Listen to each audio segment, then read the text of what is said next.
Politik itu harapan.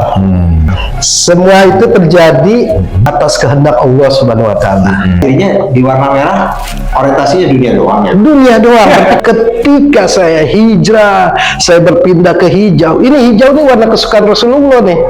Bagaimana pasar dapat merangkul kita nih melalui UMKM.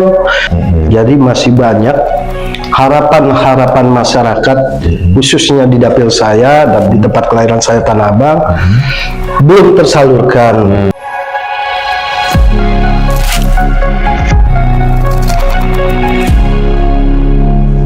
Assalamualaikum warahmatullahi wabarakatuh. Apa kabar pemirsa PKB Talks dimanapun Anda berada? Jumpa lagi dengan saya Khalil Ahmad di channel YouTube PKB Talks 24. Podcastnya anak muda, bebas bicara apa saja tapi punya makna. Pemirsa, hari ini kita kedatangan tamu yang juga luar biasa. Amin. Yaitu abang kita Haji Cipta Wahyudi Okis Bangkit. Tapi sehari-hari lebih populer dengan nama Okis Bangkit. Oke.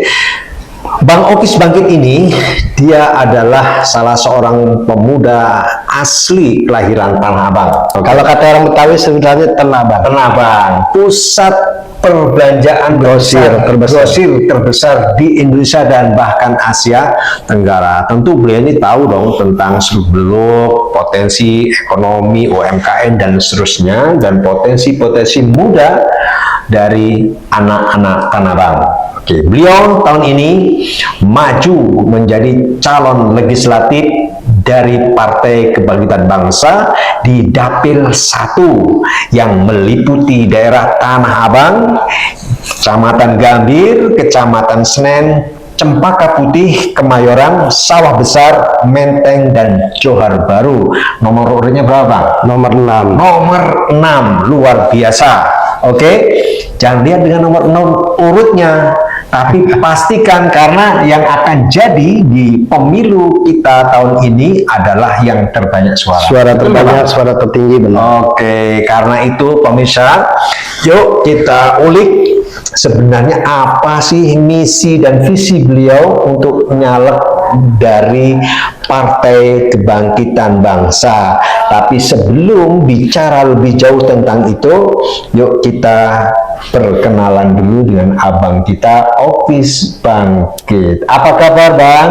Alhamdulillah sehat walafiat. Assalamualaikum warahmatullahi wabarakatuh. Waalaikumsalam warahmatullahi wabarakatuh. Oke, Bang Okis saya manggilnya ya. Iya, Mas Holil. Saya mau nanya nih, Bang. Ini nama... Saya panggil Mas Holil ya. Oke, boleh. Mas Holil ya. Boleh panggil saya. Apa aja, yang Siap, penting Mas. punya makna. Amin. Amin.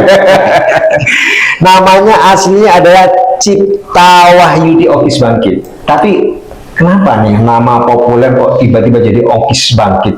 Mungkin ada sejarahnya barangkali. Boleh dong cerita, Bang? Sedikit apa banyak ceritanya ya? Oh, boleh. Jadi ya saya cerita ya dari flashback ya ke belakang.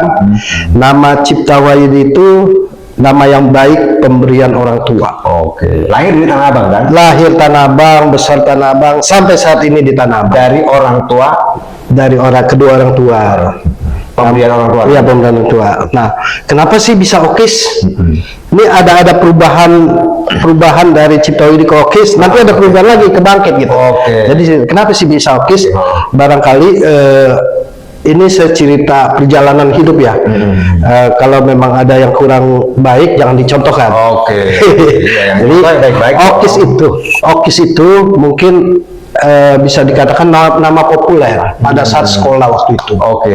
Saat sekolah SD ya? SMP. Oh, SMP lagi remaja tuh. Oke. Lagi Karena cari jati diri. jati diri. Jadi apa sih? Jadi apa nih? Kan gitu. Nama bagus Okis, pakai lah. Okis. Nah, itu mungkin ya di teman SMP tuh kepleset lidah saya pikir. Nah, pada saat itu memang saya nakal sekali tuh sekolah tuh. Oke. Dulu ya Suka kelahi. suka tawuran. Iya. Tapi ini jangan dicontohkan buat generasi-generasi mendatang. Iya. Ini cukup cerita aja. Ya, oke. Nah, tersebutlah nama Okis itu di sekolahan. Nah, saya rawat loh nama Okis itu sampai saat ini gitu. Seneng dipanggil Okis. Ya karena nama populer. Populer ya. Sudah terjadi ya. Ini kita rawat nama Okis itu. Itu. Nah, terus kenapa bisa bangkit?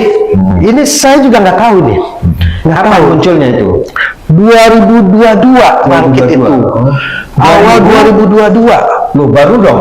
Baru, sangat baru. Bukan suatu kebetulan, semua ini atas izin Allah ya.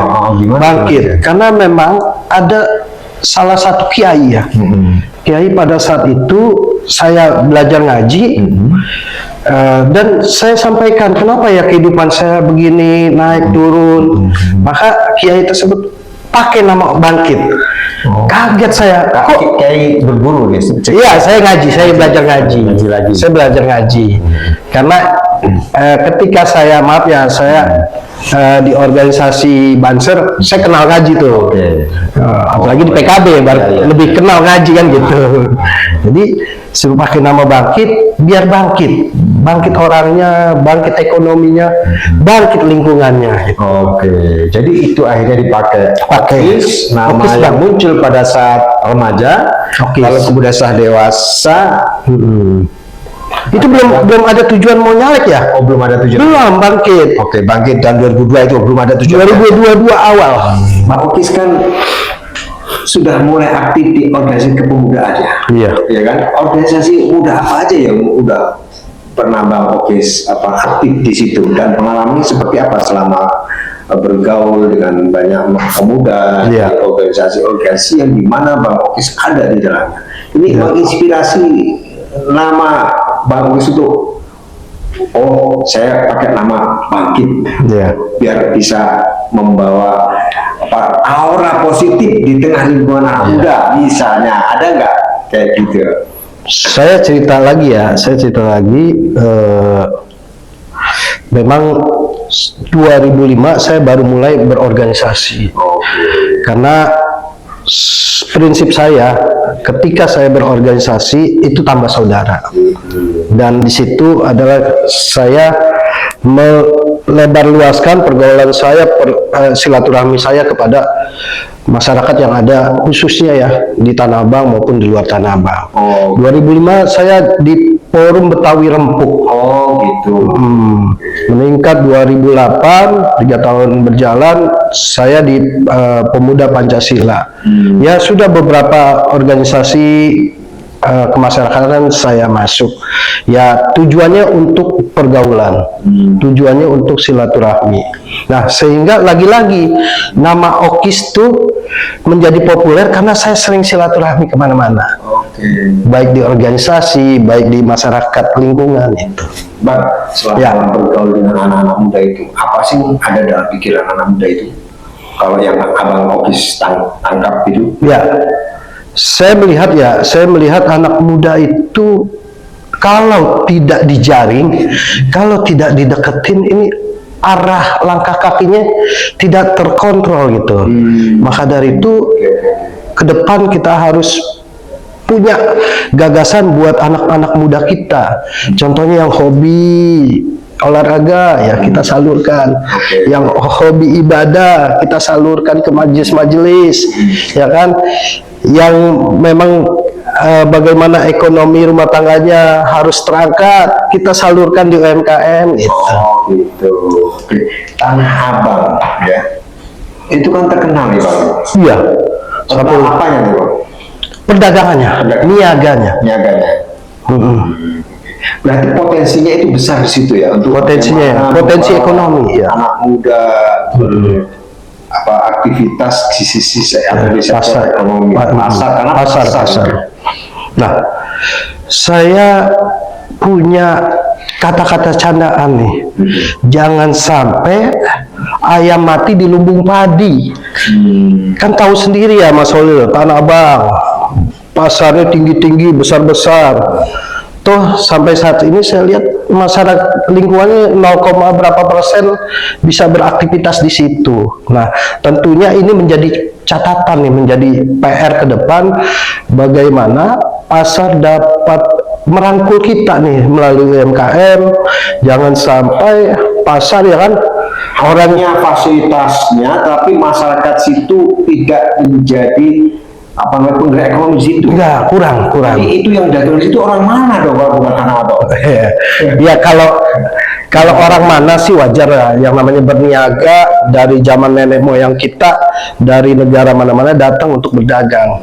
Tapi di sini masyarakat lingkungan yang dekat, notabene dekat pasar, Kampung halaman iya kampung sendiri. halaman harus juga gitu, harus juga dapat, ya kan, dapat berinteraksi dengan pasar tersebut, mencari rezeki di situ gitu.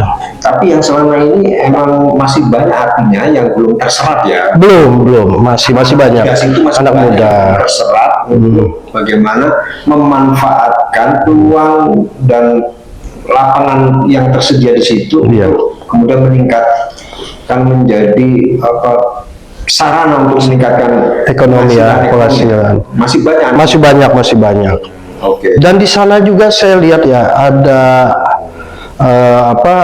produksi rumahan, bikin kue, bikin apa, itu ada di lingkungan dekat pasar. Saya minta nanti ke depan ya dengan pemerintah ini perhatiin. Dan pasar itu kalau bisa kasih kami space untuk UMKM. Jangan yang punya modal tinggi udah punya toko kan gitu. Iya.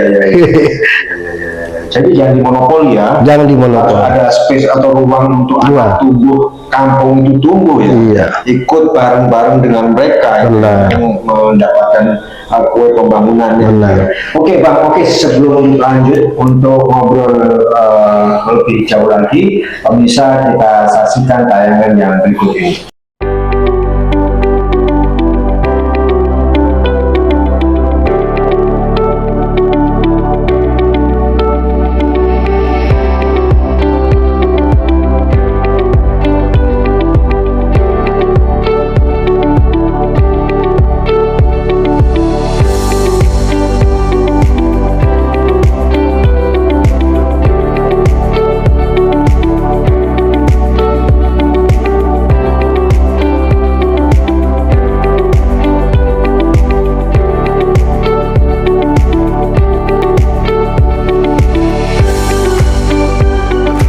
Oke pemirsa, tadi kita sudah lihat tayangan aktivitas kegiatan Bang Okis Bangkit Keseharian. Ternyata sudah turun ke bawah menjumpai konstituennya, karena beliau ini ternyata adalah sudah aktif turun ke masyarakat sehubungan dengan beliau nyalon untuk menjadi calon legislatif dari Partai Kebangkitan Bangsa. Bang Okis, saya mau nanya nih tentang caleg-calegnya ini nih. Apa nih alasannya nih masuk ke PKB, ya partai yang notabene ini adalah partainya Nahdliyin ya. Oke. Dan kemudian nyalon menjadi anggota legislatif dari Partai Kebangkitan Bangsa. Ayo coba Bang, apa alasannya sih? Ya, saya sampaikan dulu, politik itu harapan.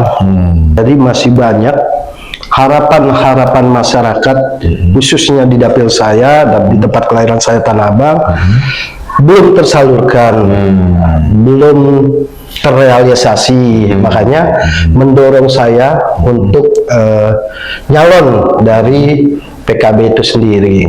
Dan saya pun ini akan menitip pesan kepada masyarakat tentang diri saya, bagaimana saya ke depan mewakafkan untuk masyarakat Jakarta Pusat, khususnya Tanah Abang Di dapil DKI 1 Jakarta Pusat. Oke. Tapi sebelumnya nih Bang, kalau saya lihat nih, Abang kan pernah juga ya aktif di partai lainnya, pernah nyalek lewat partai lainnya, Pernah, gitu ya? pernah. Oke. Tahun berapa itu? 2014, 2019. Oh, dan pernah 2 kali ya? Pernah 2 kali. Jadi nggak politik baper. Lalu kenapa nih tiba-tiba pindah haluan ke Partai Kebangkitan Bangsa? Izin saya sampaikan, ya kan, semua itu terjadi bukan kebetulan. Semua itu terjadi atas kehendak Allah Subhanahu Wa Taala. Gimana tuh ceritanya? Pasti menarik ya.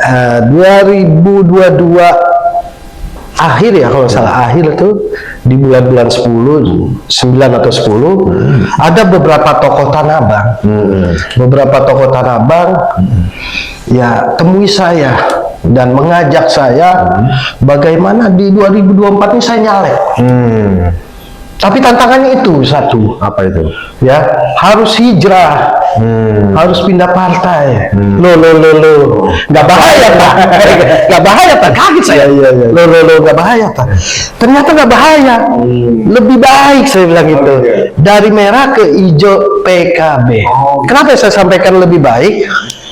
Yang tadinya barangkali izin ya, saya risau dunia, saya pikir dunia ketika saya hijrah, saya berpindah ke hijau. Ini hijau ini warna kesukaan Rasulullah nih, warna nanti akhirat gitu. Kita bicara akhirat juga kan. Nah, ini jadi risau saya, pikir saya dunia akhirat gitu. Bagaimana akhirat nanti ke depan saya, ya kan? Yang baik-baik kan? Artinya di warna merah orientasinya dunia doang ya. Dunia doang, berpikir dunia doang. Bagaimana kita dapat berkuasa, bagaimana kan bisa duduk di DPRD gitu. Tapi sekarang beda nih. Insya Allah dunia akhirat kita dapat. Oke. Dan gitu. Iya. Tapi ngomong-ngomong emang nggak punya modal nih, nekat nih, hijrah. Merah ke hijau nih. Modal sosialnya apa? Ya tadi saya sampaikan, izin saya bukan edukasi ya, tapi politik itu butuh 3 dasar yang harus kita kuasai. Yang pertama popularitas. Ya kan, popularitas alhamdulillah saya ini bergaul bukannya baru, bukannya di Jakarta aja, bahkan di luar Jakarta sudah bergaul. Sehingga tadi saya sampaikan nama Okis kenapa terkenal, karena saya orang yang bergaul, mau silaturahmi. Ini popularitas ini harus. Nah, bagaimana popularitas itu menjadi elektabilitas turun, ketika nyalek turun Diterima. ya cepat masyarakat juga ngelihat gitu, oh ya ini dia Okis nih ya. Nah, yang kedua jaringan. Yang tadi juga saya sampaikan, saya sudah di beberapa ormas. Bahkan sekarang saya ini wakil ketua Forum Lintas Ormas DKI Jakarta. Wah, luar biasa. Nah, di situ ada beberapa ormas. Gitu. Forum Lintas Ormas DKI Jakarta. Gabungan itu. Ormas yang ada di Jakarta. Kawasan pemuda Jakarta ya? Iya, gitu. Jadi saya bukan bicara daerah pemilihan saja, tapi bicara di Jakarta sudah bergaul. Nah, popularitas jaringan. Yang ketiga, finansial. Bagi nih ya, teman-teman ya kan, atau caleg-caleg yang lagi nyalek memang finansialnya kurang, jangan berkecil hati. Tingkatkan sholat qobliyah, sholat sunnah sebelum sholat subuh, kan itu dunia dan seisinya kita akan dapat. Jadi ini tadi itu ya, dari merah ke hijau. Hijaunya itu ya kan, dunia akhirat kan gitu. Dunia akhirat sebelah subuh, dunia seisinya milik Anda, milik saya insya Allah. Gitu. Ya kan, konsisten kan, kerjakan sholat sunnah qobliyah, konsisten insya Allah. Ini tiga harus kita kuasain politik. Insya Allah di saya ada semua. Oke, pemirsa PKB Talks dimanapun Anda berada, kita lanjutkan ngobrol dan bincang santai kita bersama tamu kita, Bang Okis Bangkit. Tadi Bang Okis sudah menyampaikan bahwa ketika beliau hijrah dari politik atau partai politik berwarna merah, dan kemudian hijrah kepada partai politik yang berwarna hijau, PKB nih, PKB. Di sini kebetulan kita punya aksesoris menarik nih pemirsa. Ada mic, apa ini namanya ini? Teko. Ya, berlogo NU, dan di sini partainya adalah Partai Kebangkitan Bangsa. Ini mengandung filosofi bahwa PKB adalah satu-satunya partai yang tidak hanya fokus mengejar dunia, Allah, visinya, Allah, tapi juga sekaligus memperjuangkan nilai-nilai akhirat. Bagaimana nilai-nilai akhirat menjadi basic yang mewarnai nilai-nilai perjuangan selama kehidupan kita di dunia. Karena visi dan misi PKB selaras dan sama dengan visi dan misi dari Nahdlatul Ulama yang mendirikan PKB. Menarik nggak Pak? Menarik. Pemirsa, kita akan lanjutkan obrolan kita. Kita tanya nih Bang Okis, nyalek lewat Partai Kebangkitan Bangsa, kira-kira apa nih yang mau diperjuangkan? Ya, yang sangat krusial ya. ini ekonomi ya, ekonomi kerakyatan, ekonomi rumah tangga. Tadi saya sampaikan ya, kebetulan rumah saya sama pasar nih paling 50 meter. Dari pasar Tanah Abang ya? 50 meter. Nah, tentunya saya melihat nih kehidupan masyarakat di seputaran pasar ini secara ekonomi rumah tangga itu kesulitan. Nah, bagaimana meningkatkan ekonomi mereka lewat UMKM. Insya Allah kita akan dorong itu UMKM ke masyarakat. Dan saya juga akan nanti ke depan ya menyuarakan bagaimana pasar itu memberikan ruang kepada masyarakat sekitar untuk dapat berusaha berdagang di situ dengan UMKM-nya. Oke. Selama ini masih kurang ya Bang? Masih kurang, saya lihat masih kurang. Kalau anak mudanya sendiri gimana nih Abang bisa? Misalnya potensi pengembangan untuk bakat minat anak muda di sini, jaringannya seperti apa sih sekarang berjalan? Saya udah pernah turun ya, di Tanah Abang itu sendiri ada anak muda bahkan masih belia ya, itu berolahraga apa tinju ya, tinju. Di sana ada sasananya. Tapi saya melihat ini kurang perhatiannya pemerintah. Ke depan bagaimana sasana tinju itu kita tingkatkan lagi. Hidup alamnya hidup. Saya yang kebetulan yang punya atau juga pelatihnya itu kawan saya, kawan bermain. Itu ke depan. Yang kedua terus olahraga bola ya. Olahraga futsal. Ini olahraga futsal pemuda-pemuda, maaf ya, yang ada di Tanah Abang maupun sekitarnya, itu setiap ingin olahraga selalu urunan, selalu patungan bagaimana menyewa lapangan. Ini harus pemerintah merhatiin. Misalnya beasiswa dalam bentuk pemerintah memfasilitasi menyewa menggunakan fasilitas olahraga setempat, gor setempat, tanpa harus mereka itu siapa yang bayar. Dan ada pembibitan atlet untuk profesional. Iya, benar. Saya melihat di Tanah Abang tuh ada gor besar. Cuma barangkali ini perawatan kurang maksimal, dalam arti menyampaikan kepada masyarakat, ini loh gor kita, gor yang ada di Tanah Abang boleh dipakai buat berolahraga gratis tanpa dipungut biaya. Kan artinya dengan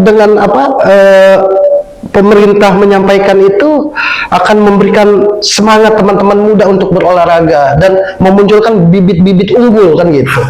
Atlet profesional. Terutama karena sekarang olahraga khususnya sepak bola yang menjadi olahraga rakyat itu sudah berkembang menjadi industri. Artinya di situ akan tumbuh misalnya bagaimana menjadi profesi yang bisa menjadi profesi baru ya Bang ya? Ya, insya Allah. Makanya ke depan ya insya Allah ya saya duduk di DPRD, saya akan membantu pemuda-pemuda yang ada di dapil saya yang suka berolahraga, yuk kita salurkan.